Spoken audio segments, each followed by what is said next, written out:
दोस्तों, तो अब हम लोग करने वाले हैं जो हमारा effect of mass of nucleus है वो। तो अभी तक जितने भी एनालिसिस हुआ है यहां पर हम लोग न्यूक्लियस को एक इनफाइनाइट मास मान लिए हैं with respect to an electron, और हम न्यूक्लियस को स्टेशनरी मान लिए हैं। लेकिन सच्चाई यह है, हम लोग बाइनरी स्टार सिस्टम पढ़ के आए हुए हैं, तो हम जानते हैं अगर दोनों बॉडी एक दूसरे पर फोर्स लगा रहा है तो ऑब्वियस सी बात है दोनों बॉडी में से कोई भी एक बॉडी का कंप्लीट स्टेशनरी होना तो पॉसिबल ही नहीं है। डेफिनेटली जो ओनली स्टेशनरी पॉइंट होगा वो हमारा centre of mass of the system होगा।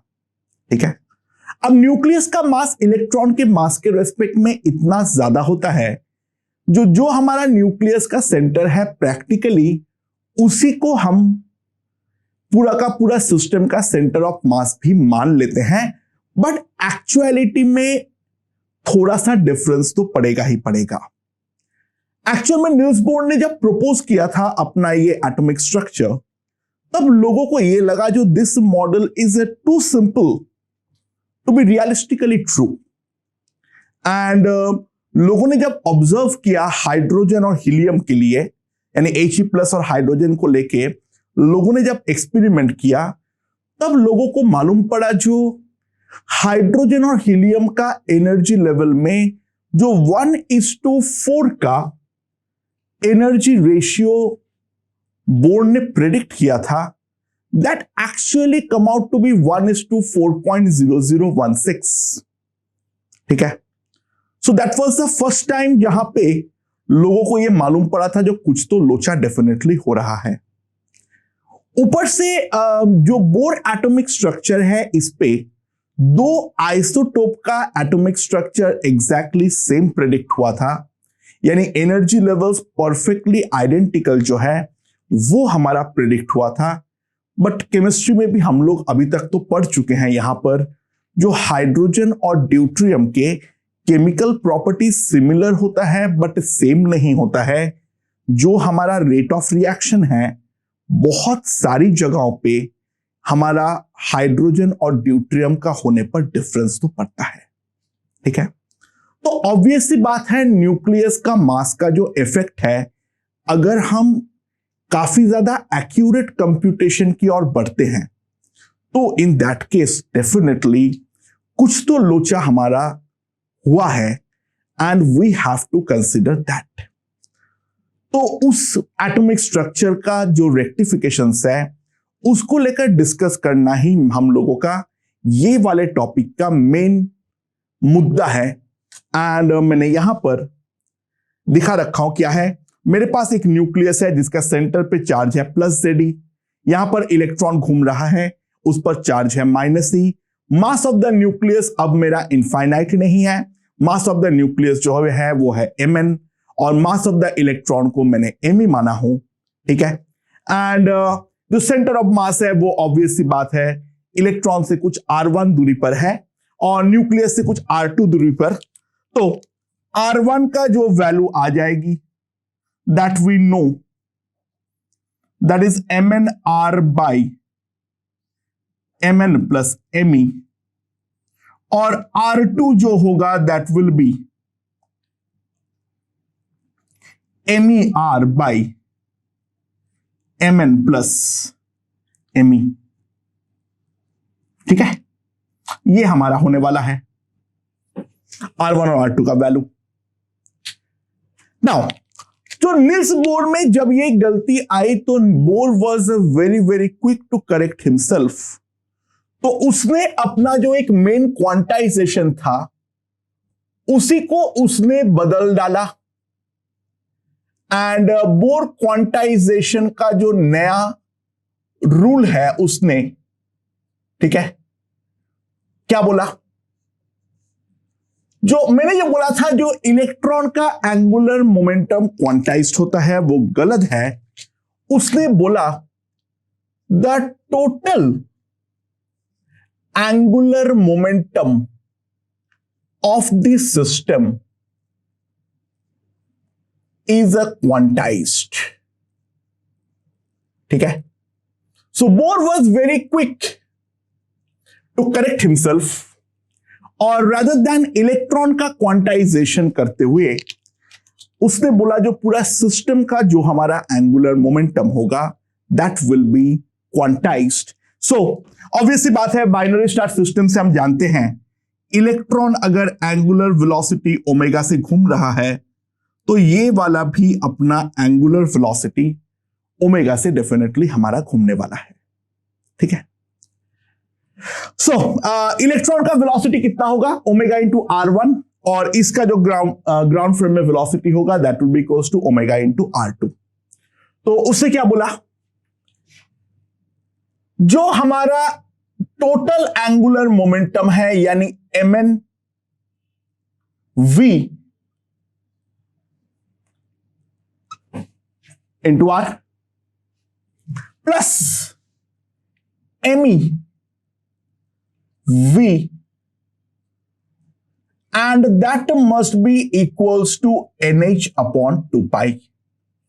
ये हमारा नील्स बोर ने बोला, एंड नील्स बोर के अकॉर्डिंग जो उसका आया मेरे पास वो आया ओमेगा इंटू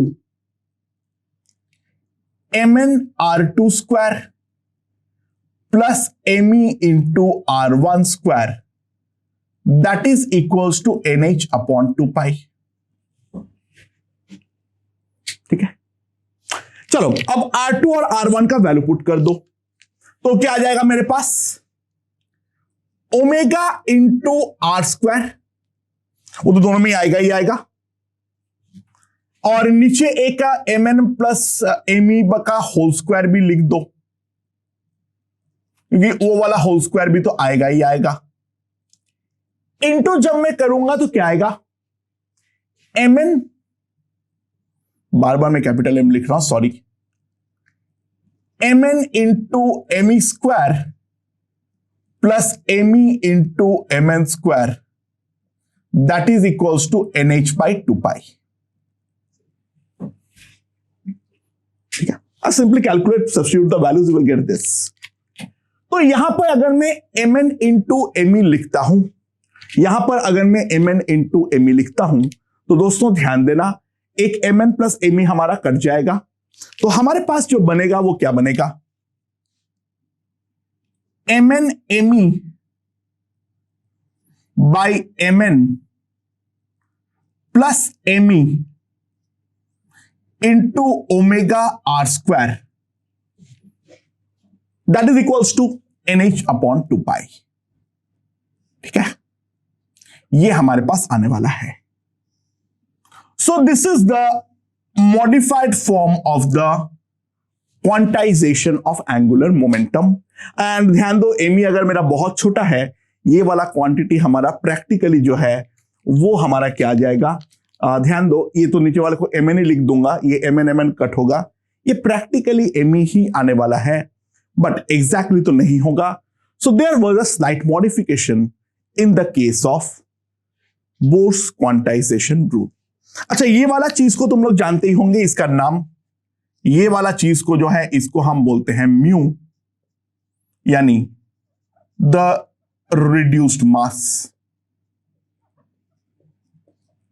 अच्छा, रिड्यूस्ड मास जो है ना वो लिखने में अच्छा है, बट हमें पहले से कौन से सिस्टम में रिड्यूस्ड मास अप्लाई करना है वो जब तक तुम एग्जाम हॉल में पढ़ के नहीं जाओगे तो तुरंत हाथों हाथ प्रेडिक्ट तो तुम कर ही नहीं पाओगे। तो reduced mass is a very fascinating but a pretty useless concept, क्योंकि जो जो सिस्टम हम लोग पहले से देख रखे हैं वही पे रिड्यूस्ड मास का चीज जो है हम इस्तेमाल कर पाएंगे।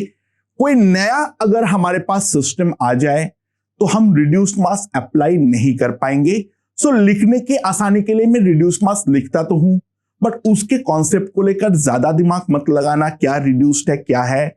हम लोग क्वेश्चन में बस हमें पता हुआ क्वेश्चन में अगर आए तो हम रिड्यूस्ड मास अप्लाई करेंगे, अदरवाइज हम कहीं पर भी रिड्यूस्ड मास के बारे में जिक्र भी नहीं करेंगे। So the new quantization was mu omega R square equals to nh by 2 pi. So that was the first thing, right? Okay. अच्छा, इसके अलावा एक और चीज तो है ही है, और वो क्या है हमारा जो इलेक्ट्रोस्टैटिक अट्रैक्शन है, that electrostatic attraction must provide the necessary centripetal force, that must provide the necessary centripetal force, right? So what I have is 1 by 4 pi epsilon naught z e square by r square, minus क्या भाग में, हम तो केवल magnitude से मतलब है, and that must be equals to me omega square r1, and r1 का वैल्यू अगर मैं पुट करता हूं तो what we have is mn r by me plus m, again we are getting the reduced marks term. So what we have is, यहां पर अगर मैं r square को यहां पर लेकर आता हूं तो mu omega square r cube, that will be equals to z square by 4 pi epsilon naught. This is the second equation that we are going to deal with, right?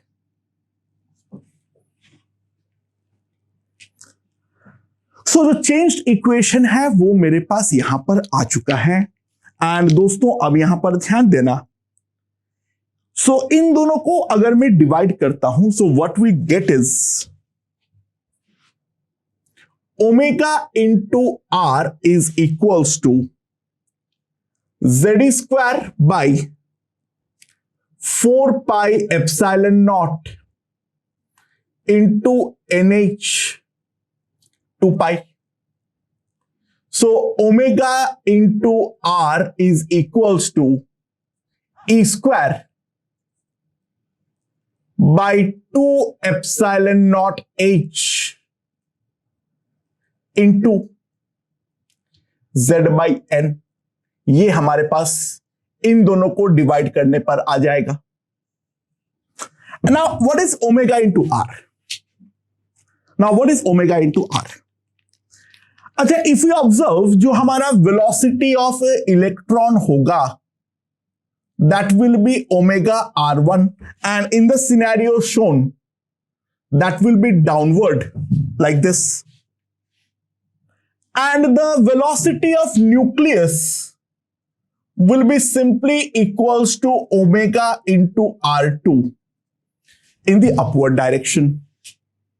ठीक है, so अगर मैं v relative निकालूं, that v relative will be simply the sum of the two.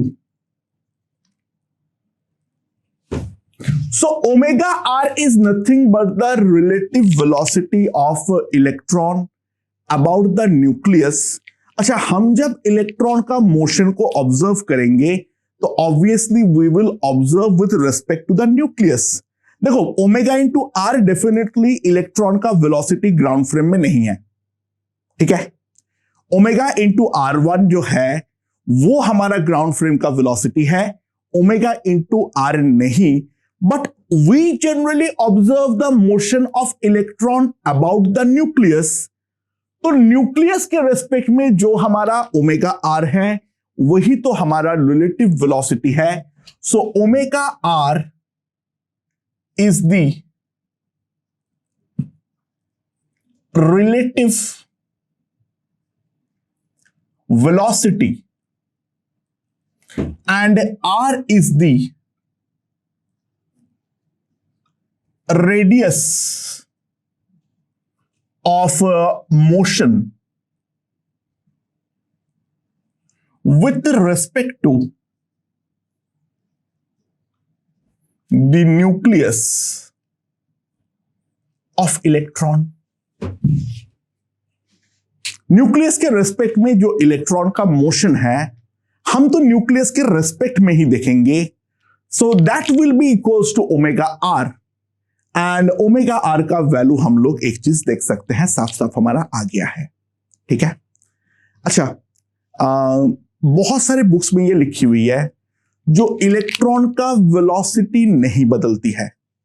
ठीक है, तुम nucleus के मास consider करो या नहीं कंसिडर करो, उस पे हमारा जो न्यूक्लियस का मास है उसका कोई इफेक्ट हमारा वेलोसिटी में नहीं पड़ता है। बट वो नहीं पड़ता है with respect to the nucleus. जो ग्राउंड फ्रेम का वेलोसिटी है, try to understand, that will definitely reduce. So I am writing it. So therefore no effect on the velocity of nucleus, sorry, velocity of electron with respect to nucleus, but its ground frame velocity,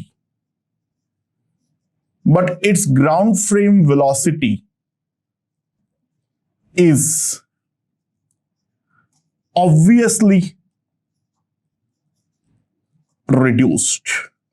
पहले अगर देखो electron का ground frame velocity के बारे में हमें पूछा जाए तो इन दैट केस ऑब्वियस सी बात है, वो वेलोसिटी तो डेफिनेटली कम होगा, वो गलती मत करना। एंड ये पूरा चीज का डेरिवेशन को समझना, बोर ने अपना बातों से कैसे मुकर गया। बोर का जो ओरिजिनल हाइपोथेसिस था वो क्या था, जो हमारा केवल इलेक्ट्रॉन का एंगुलर मोमेंटम क्वांटाइज्ड होता है। बट बोर तुरंत पलटी मारा और बोर ने ये बोला जो नहीं जी, जो पूरा सिस्टम का एंगुलर मोमेंटम है वो हमारी क्वांटाइज्ड होती है, और जो हम वेलोसिटी ऑफ इलेक्ट्रॉन के बारे में बात करेंगे और जो रेडियस ऑफ इलेक्ट्रॉन को लेकर बात करेंगे, that will be with respect to the nucleus. और वो जो हमारा वेलोसिटी है वो ग्राउंड फ्रेम वेलोसिटी नहीं है। अगर ओमेगा आर अनचेंज्ड है तो ओमेगा R1 डेफिनेटली कम होगा, क्योंकि R1 जो है वो हमारा R से कम है। सो ग्राउंड फ्रेम वेलोसिटी जो है that will definitely get reduced, but we are not, क्योंकि हम तो पूरा का पूरा एनालिसिस को न्यूक्लियस के रेस्पेक्ट में ही करते हैं। सो वेलोसिटी ऑफ इलेक्ट्रॉन हम स्टिल लिखेंगे V0 into Z by N। Okay, बढ़िया बात है। तो सर वेलोसिटी ऑफ इलेक्ट्रॉन तो हमारे पास आ गया है, तो व्हाट अबाउट द रेडियस? क्या रेडियस में बदलाव आएगा या नहीं आएगा? यानी R इक्वल्स टू R0 में लिख सकता हूं या नहीं? Let's check. तो ये वाले इक्वेशन से अगर मैं आता हूं, mu into velocity of electron into R equals to NH by 2 pi.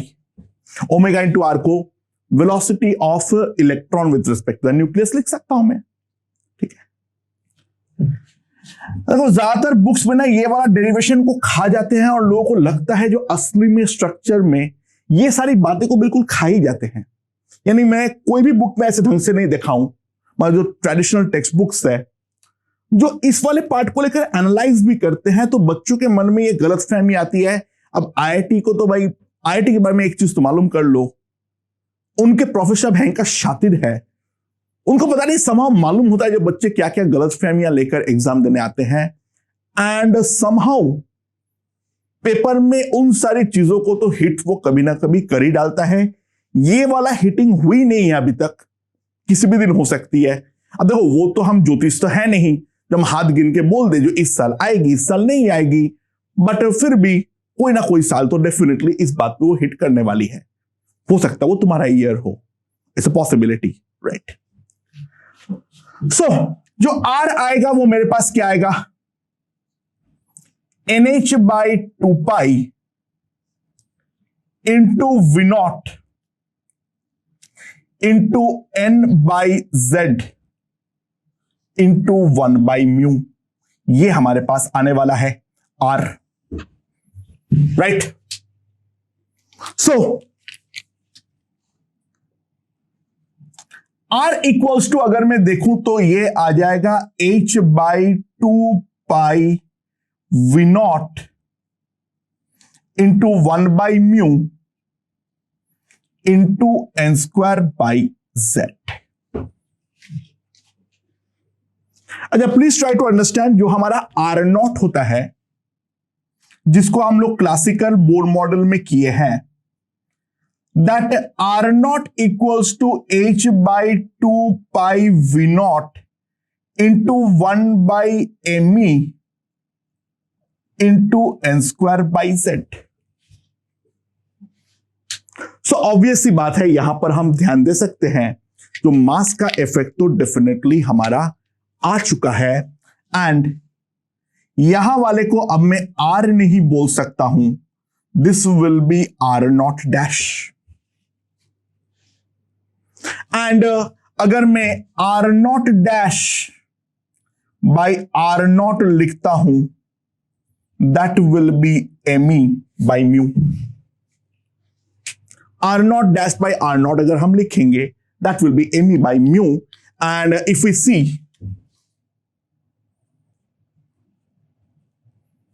that will be mn plus me by mn।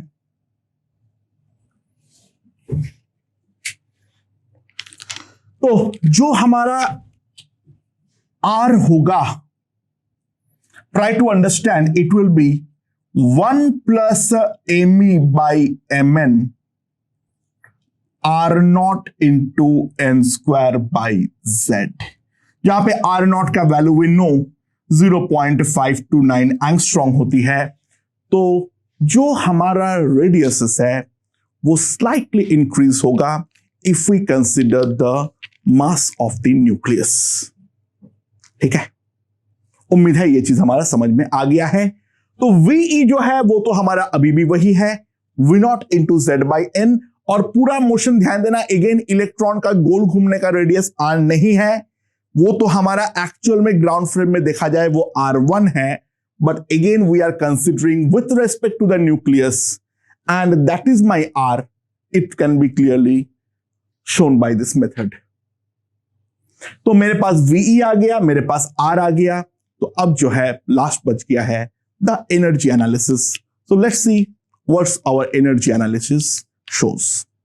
ठीक है, so दोस्तों, पोटेंशियल एनर्जी में क्या लिख सकता हूं, -z²/r, and kinetic energy is equals to half me into ω²r², and that can be obviously written as z²/r, that can be shown, क्योंकि ये ω²r³ था, वही तो हमारा कितना आ जाएगा, सॉरी मैंने 4πε0 लिखना भूल गया, इसको कट कर देना, इसको कट कर देना, इसको कट कर देना।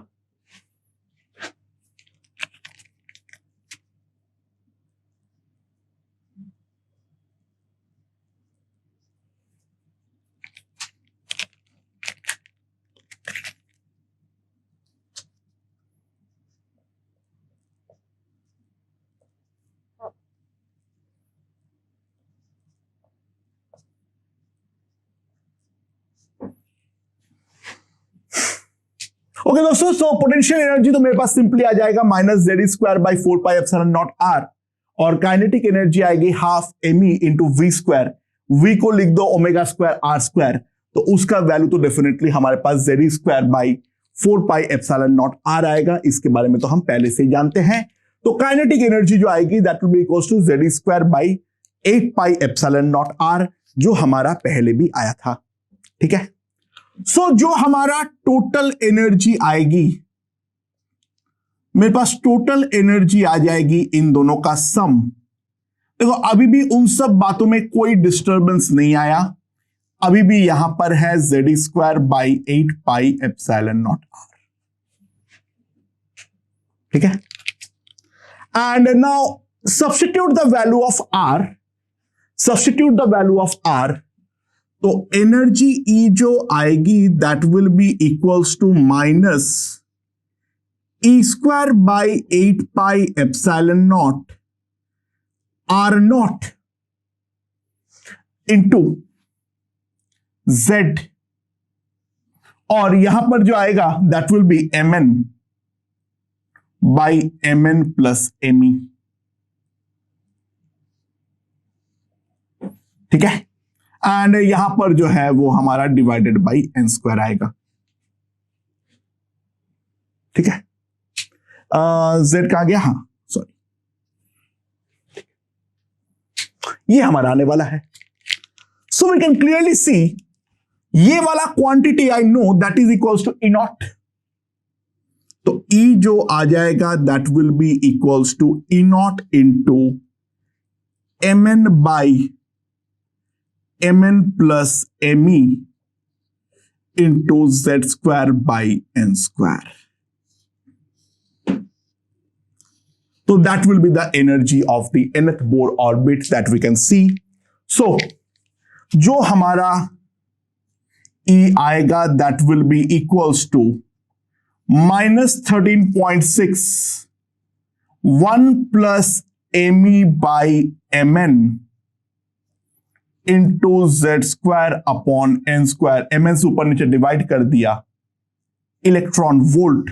सो this is the energy of the nth Bohr orbit that we can clearly observe. ठीक है, so this is the effect regarding the energy, radius and the velocity. So अब रिडबर्ग कांस्टेंट पे क्या इफेक्ट पड़ेगा?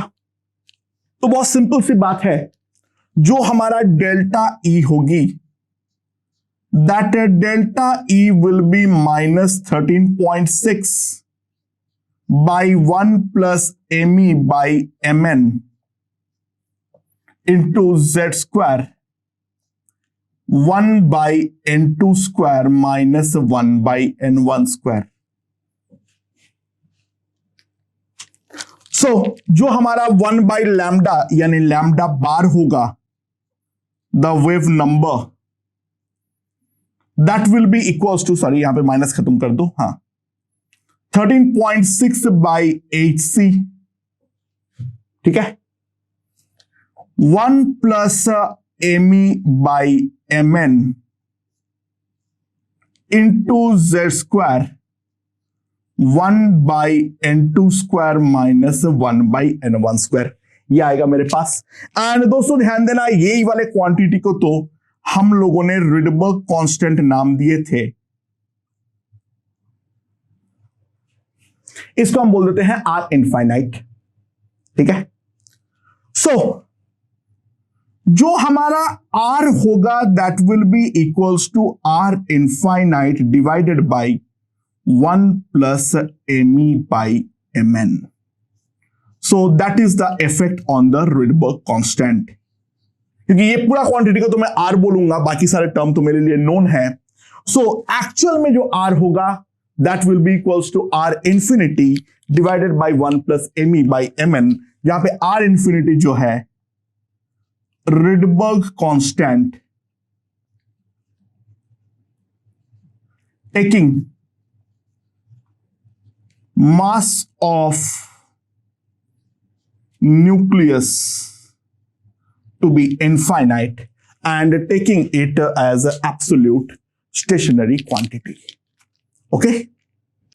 So दोस्तों अब हम लोग इसके साथ डील करने का एक शॉर्टकट सीखने वाले हैं।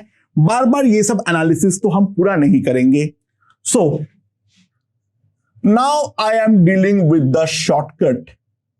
So what is the shortcut? क्योंकि अभी तक जो रिजल्ट्स आया है उन रिजल्ट्स को ऑब्जर्व करते हुए जो मैंने ये देखा, जो मेरे पास अगर मास ऑफ न्यूक्लियस है mn और चार्ज जो है वो है मेरा प्लस Ze, और यहां पर एक इलेक्ट्रॉन घूमता है of mass me, this system is exactly equivalent to, यहां पर हमारा इनफाइनाइट मास मान लो Ze एंड उतना ही डिस्टेंस r पर मैंने एक इलेक्ट्रॉन मान लिया और उसका मास जो लेना है वो तुम्हें रिड्यूस्ड मास लेना है। यानी फंडा क्या हुआ ध्यान दो, पूरा फंडा क्या हुआ है वो ध्यान दो।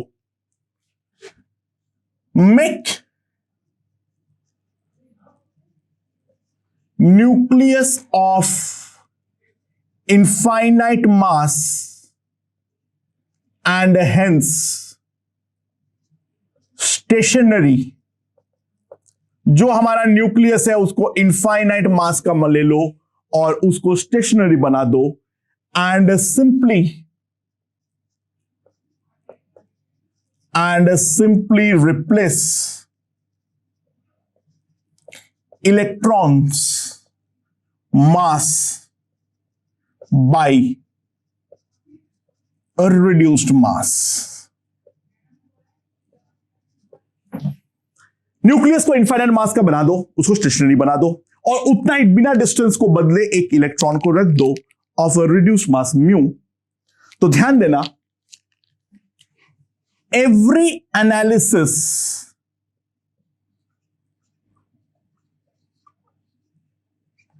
About nucleus will give us correct result।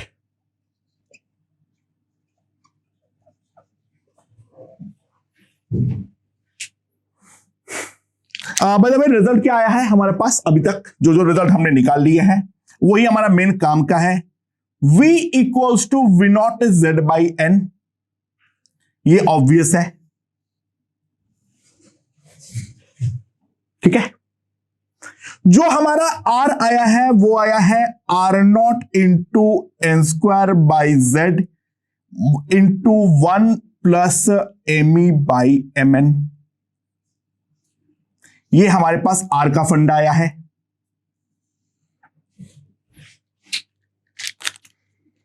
E equals to आ गया है मेरे पास -13.6 Z square by 1 plus ME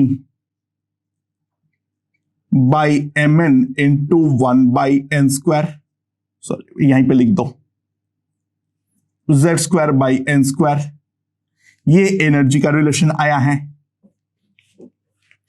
और लास्ट जो रिलेशन हमारे पास आया है वो आया है R equals to R infinity divided by 1 plus ME by MN।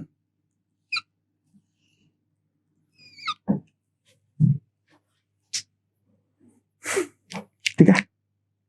अच्छा, एक यहां पर एक इंपॉर्टेंट बात ध्यान देना, एज जनरली देख स्पेशल केस बना देगा तो बात अलग है। Generally Mn is much greater than Me, that implies 1 plus Me by Mn to the power -1 को हम जनरली लिख देंगे 1 माइनस Me by Mn। ठीक है, ध्यान रखना ये बातों को। हम for the sake of simplicity simply इसको 1 माइनस Me by Mn लिखने वाले हैं, बिकॉज जनरली एक स्पेशल क्वेश्चंस करेंगे जहां पे न्यूक्लियस का मास और इलेक्ट्रॉन का मास हमारा कंपेरेबल होगा, बट जनरली हम ये चीज तो डेफिनेटली लिख सकते हैं। ठीक है, so this is the shortcut. But ध्यान देना, यहां पर जो भी रिजल्ट तुम निकालोगे, क्या ये R ट्रू रेडियस है? नहीं जी, ये न्यूक्लियस के चारों तरफ जो गोल घूम रहा है उसके रेस्पेक्ट में रेडियस है। Bye the way omega relative से एक चीज जानते हो, अगर सेंटर ऑफ मास के अबाउट दोनों ओमेगा से घूम रहा है तो एक के रेस्पेक्ट में भी दूसरा ओमेगा से ही घूमेगा। सेंटर ऑफ मास के रेस्पेक्ट में दोनों अगर ओमेगा से घूम रहा है तो ये है ओमेगा R1 ओमेगा R2, तो रिलेटिव हो जाएगा ओमेगा R1 प्लस R2। ये स्टेशनरी हो गया, टोटल डिस्टेंस हो गया R1 प्लस R2, तो ओमेगा रिलेटिव भी ओमेगा ही है। ठीक है, सो न्यूक्लियस के रेस्पेक्ट में भी उतने ही ओमेगा से घूम रहा है जो हमारा ग्राउंड फ्रेम के रेस्पेक्ट में घूम रहा है। तो try to understand one thing, जो भी इससे तुम रिजल्ट निकालोगे ये with respect to the nucleus है, with respect to the nucleus velocity है, with respect to the nucleus radius है, एंड ऑब्वियसली एनर्जी में कोई रेस्पेक्ट नहीं है, हाँ, लेकिन ये न्यूक्लियर फ्रेम पे है। एक्चुअल में तो हमें न्यूक्लियस का काइनेटिक एनर्जी भी एक्चुअल में कंसीडर तो करना ही पड़ता। ठीक है, एक्चुअल में तो हमें न्यूक्लियस का काइनेटिक एनर्जी भी कंसीडर करना ही पड़ता। ठीक है, वो हमने नहीं किए हैं, राइट। खैर उन सारी छोटी बातों को छोड़ देते हैं, बाकी मोटे मोटे तौर पे सारी बातें जो है वो हमारा यहां पर कवर्ड है। So this is the shortcut. I hope that is absolutely clear. Rydberg constant पे क्या इफेक्ट पड़ता है वो भी हमने देख लिए है। यही 4 मेन रिजल्ट है, इन्हीं से घुमा फिरा के क्वेश्चंस आएगा। देखो चेंज जो करेगा इस सिस्टम में, मैं क्वेश्चंस कराने के थ्रू बताऊंगा, लेकिन चेंज जो करेगा या तो न्यूक्लियस को हाइपोथेटिकल बना देगा, या तो हमारा इलेक्ट्रॉन के बदले कोई नया पार्टिकल आएगा, यानी मान लो कोई एंटी प्रोटॉन को मैं गोल गोल घुमा रहा हूं, दैट्स अ पॉसिबिलिटी, यानी mass same as proton and a charge negative to that of proton, 1 unit negative charge, so that's a possibility. But कुल मिला के जो सवाले बनेंगे वो तो इन्हीं बेसिस पे बनेंगे। शॉर्टकट तुम्हारे पास है, बट शॉर्टकट का जो एप्लीकेशन है वो तुम किस रिस्पेक्ट में कर रहे हो, मैं बार बार उस पॉइंट पे हिट करने का ट्राई कर रहा हूं। अगर ग्राउंड फ्रेम वेलोसिटी है इट विल गेट रिड्यूस्ड, अगर ग्राउंड फ्रेम वेलोसिटी है इट विल गेट रिड्यूस्ड। हां, ग्राउंड फ्रेम रेडियस में क्या होगा, थिंक अबाउट इट, ठीक है, थिंक अबाउट इट, सोचो, आंसर मिल जाएगा भी। बट ग्राउंड फ्रेम वेलोसिटी के साथ कंफ्यूज मत करना, this is not the ground frame velocity, be very very clear about that. Okay okay दोस्तों, so let's consider a positronium system and that consists of a positron and an electron. By the way, what is a positron? A positron is a positive charge having charge of 1 unit, 1 positive unit, ठीक है, just like electron, and its mass is equals to the electron, ठीक है। positron का जो mass है वो हमारा equal है electron के mass के respect में, and charge जो है वो obviously plus 1 unit है। So this is the system, ठीक है। तो this is my positron plus E, this is the electron minus E, दोनों का जो हमारा मास है वो हमारा इक्वल है एमई एंड एमई। इन दोनों के बीच का सेपरेशन जो है that separation is equals to R. तो सेंटर ऑफ मास डेफिनेटली हमारा मिड पॉइंट पर होने वाला है, ठीक है, सेंटर ऑफ मास जो होगा वो डेफिनेटली हमारा मिड पॉइंट पर होने वाला है। एंड नाउ ध्यान दो, अब क्या होगा, अच्छा ऑब्वियस सी बात है, charge is equals to plus E, तो हमारा इफेक्टिव जेड का वैल्यू जो पुट होगा दैट इज 1, ग्राउंड स्टेट है तो एन भी हमारा 1 ही होने वाला है, ठीक है, एन जो है वो भी हमारा ग्राउंड 1 ही होने वाला है। सो ऑब्वियस सी बात है, जो हमारा आर होगा that will be equals to R naught into n square by Z into 1 plus me by mn, ये होता है हमारे पास। अच्छा, यहां पे जो मास ऑफ न्यूक्लियस है वो हमारा मास ऑफ इलेक्ट्रॉन के ही इक्वल है, तो ऑब्वियस सी बात है ये वाला क्वांटिटी जो है वो हमारा 1 बन जाएगा, ये वाला क्वांटिटीज में भी 1 आएगा, तो ऑब्वियसली R जो आएगा that will be 2R naught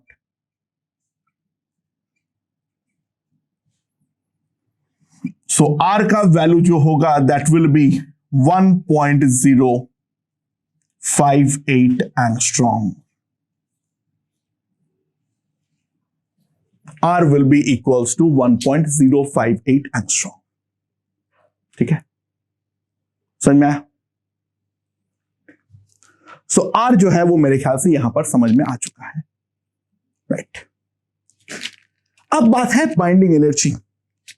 तो बाइंडिंग एनर्जी के लिए क्या होगा, ध्यान देना, ई जो होता है वो क्या होता है 1.361 plus me by mn into Z square by N square electron volt. But me और mn हमारा इक्वल है, तो ये वाला क्वांटिटी हमारा 1 बन गया, तो ऑब्वियस सी बात है जो हमारा E आ गया that will be equals to -6.8 electron volt. ये हमारा energy of the ground state है। और उतना ही एनर्जी हमें देना पड़ेगा उसको स्वर्ग पे पहुंचाने के लिए। तो बाइंडिंग एनर्जी जो आएगी, that binding energy will be equals to 6.8 electron volt. I hope this point is perfectly clear. Binding energy जो होगी that will be equals to 6.8 electron volt, यानी जो नॉर्मल बोर मॉडल है उसका एग्जैक्टली आधा। तो रेडियस हमारा डबल होगा। अच्छा, by the way beauty, ground frame radius is not going to change. Actual में इसके तो मिड पॉइंट पे ही है ना, ग्राउंड फ्रेम रेडियस 0.529 एंगस्ट्रॉम ही रहेगा। That is not going to change, but with respect to the positron that radius will definitely change. What we are interested in this R, we are not interested in the center of mass से distance, इस बात पे ध्यान देना। We are not interested in the true radius. Okay? And what will be the lambda of the first line of the Lyman series? So it is very, very clear. जो हमारा 1 by lambda होगा, that will be R infinity by 1 plus me by mn.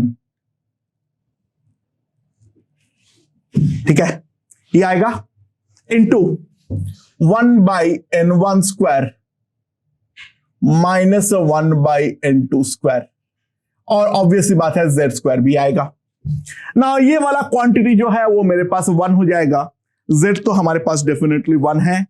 तो first line of Lyman series जो आएगा उसके लिए n1 1 है और n2 जो है वो हमारा 2 है। ठीक है, so what we have is 1 by lambda is equals to R infinity by 2 1 minus 1 by 4। तो लैम्डा जो आ जाएगा that will be 8 by 3 R infinity। ठीक है, 8 by 3 R infinity। And if we substitute the values, I have already calculated it. So lambda will be equals to approximately 2430 angstrom. Okay? मेरे ख्याल से ये चीज समझ में आ गई है। तो कुल मिला के घुमा फिरा के तो यही क्वेश्चंस आने वाले हैं, इसके अलावा और कोई क्वेश्चंस तो है नहीं इसमें। ठीक है, एक दो और एग्जाम्पल जो है वो मैं डेफिनेटली उठाने वाला हूं, बट ट्राई टू अंडरस्टैंड, घुमा फिरा के आने वाला तो एग्जैक्टली यही है हमारे पास। बात खत्म।